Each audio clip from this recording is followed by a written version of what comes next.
خیبر پختونخوا حکومت نے جامعات پینشنز کے لیے فنڈز ریلیز کر دیے۔ محکمہ خزانہ نے جامعات کے لیے 5 ارب 22 کروڑ 32 لاکھ سے زائد رقم ریلیز کر دی۔ اس حوالے سے مزید جانتے ہیں ڈان نیوز کے نمائندے عبدالحکیم محمد سے۔ جی عبدالحکیم، بتائیے گا مزید کیا کہا گیا اعلامیے میں؟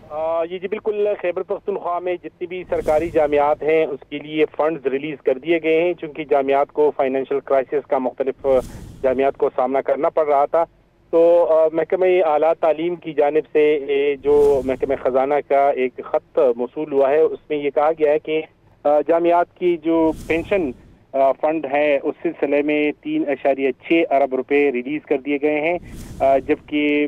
جو گرانٹ ہے اس میں 25% 1.6 ارب ریلیز کر دیے گئے ہیں۔ اس حوالے سے جب صوبائی وزیر اعلیٰ تعلیم مینا خان افریدی سے بات ہو گئی، انہوں نے اس بات کی تصدیق کی اور ان کا یہ کہنا تھا کہ ان کی کوشش ہے کہ جو جامعات میں پینشن فنڈز کی کمی کا سامنا ہے یا دیگر جو فائنینشیل کرائسس ہے اس کو سے نکلنے کے لیے اقدامات اٹھائے جا رہے ہیں، اور ان کی کوشش ہے کہ جامعات میں طلباء کو زیادہ سے زیادہ سہولیات فراہم کی جائے، اور جو فائنینشیل کرائسس ہے جامعات کی ان کے لیے اقدامات بڑے پیمانے پہ اٹھائی جا رہی ہے، جبکہ وزیر اعلیٰ خیبر پختونخوا یمین گنڈاپور کی جانب سے بھی یہ واضح احکامات ہے کہ جو